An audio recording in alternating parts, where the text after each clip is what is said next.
નમસ્કાર ખેડૂત મિત્રો, ઓનલી ખેડૂત હેલ્પમાં આપનું સ્વાગત છે। આજે તારીખ 5 જાન્યુઆરી 2024 આજના સવારના મહત્વના હવામાન સમાચાર જાણીશું, જેમાં ગુજરાતમાં ફરી વખત માવઠાની આગાહી કરવામાં આવી છે। કેટલાક વિસ્તારોમાં આજથી વાતાવરણમાં પલટો આવશે અને ખાસ કરીને 7-8 તારીખથી વરસાદની સંભાવના રહેશે।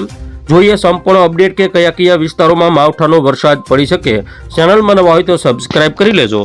સૌથી પહેલા મિત્રો અત્યારના સમયની અપડેટ જોઈએ તો અત્યારે ખાસ કરીને ગુજરાતના જે આ વિસ્તારો છે, જેમાં દક્ષિણ ગુજરાત અને મધ્ય ગુજરાતના જે ભાગો છે તેમાં વાતાવરણમાં પલટો આપણને જોવા મળે છે। ખાસ કરીને દાહોદ પંથક, વડોદરા પંથક, છોટાઉદેપુર, ભરૂચ, વલસાડ, સુરત, ભાવનગર આ બધા જે વિસ્તારો છે તેમાં પણ માવઠાની જે સંભાવના છે તે સૌથી વધારે છે। જેમ જ આવતીકાલે અને પરમ દિવસ સુધીની અંદર ગુજરાતના મોટાભાગના વિસ્તારોમાં વાતાવરણમાં પલટો આવશે। 8 તારીખમાં આખા ગુજરાતના જે વિસ્તારો છે જેમાં ભારે કાળા ડિબાંગ વાદળા ઘેરાયેલા આપણને જોવા મળશે અને કેટલાક વિસ્તારોમાં વરસાદની સંભાવના છે। હવે જોઈએ વરસાદની અપડેટ। 8 તારીખ અને 7 તારીખમાં કેટલાક વિસ્તારોમાં વરસાદની સંભાવના છે, જેમાં લોધિકા, શાપર, વેરાવળ, સરદાર તેમજ ગોંડલ, જસદણ આજુબાજુના જે વિસ્તારો છે, રાજકોટ આજુબાજુના જે વિસ્તારો છે તેમાં પણ વરસાદી ઝાપટાની શક્યતા છે।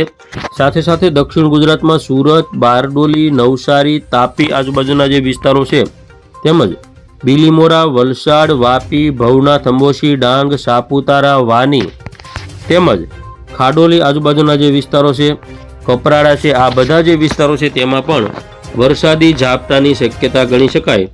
તો ખાસ કરીને ઉત્તર ગુજરાતના પાલનપુર અને આબુ રોડ આજુબાજુના જે વિસ્તારો છે, ખેડબ્રહ્મા પંથકના વિસ્તારો છે તેમાં પણ હળવો વરસાદ જોવા મળશે।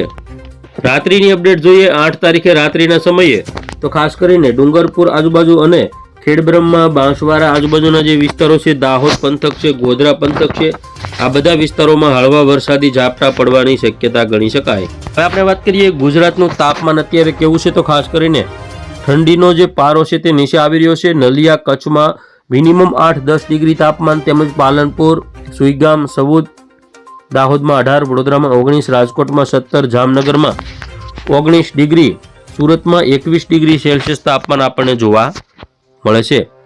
આજે બપોરનું જે તાપમાન છે તેની વાત કરીએ, ગાંધીધામ 25, નલિયા 25, મહેસાણા 25, અમદાવાદ 26, વડોદરા 27, રાજકોટ 27 ડિગ્રી, સુરત આજુબાજુ 28, 29 ડિગ્રી સેલ્સિયસ તાપમાન આપણને જોવા મળશે।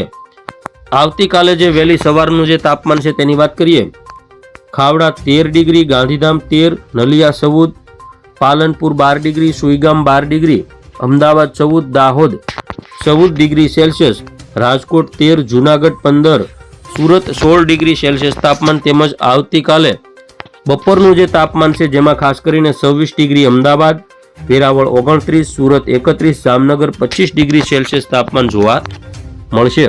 7 તારીખના તાપમાનની વાત કરીએ તો કચ્છની અંદર ખાસ કરીને 8 ડિગ્રીથી લઈ 13 ડિગ્રી સુધી, તેમજ પાલનપુર 14, અમદાવાદ 16, દાહોદ 14 ડિગ્રી, સૌરાષ્ટ્રમાં 14થી 18 ડિગ્રી સેલ્સિયસ, તેમજ 8 તારીખનું જે તાપમાન છે તેમાં વધારો થશે, એટલે કે ઠંડીમાં ઘટાડો થશે। સુરત 22, અમદાવાદ 19 ડિગ્રી સેલ્સિયસ, તેમજ ખાવડા 14, ગાંધીધામ 15, પાલનપુર 16 ડિગ્રી, એટલે કે માવઠાની જે સંભાવના છે જેના કારણે તાપમાનમાં વધારો થશે। એકંદરે આખા ગુજરાતનું તાપમાન 28થી 30 ડિગ્રી સેલ્સિયસ બપોરનું જોવા મળશે। તો ખેડૂત મિત્રો, આ હતા અત્યારના સવારના હવામાન સમાચાર। ફરી વખત મળીશું નવી અપડેટમાં। જોતા રહેજો ઓનલી ખેડૂત હેલ્પ।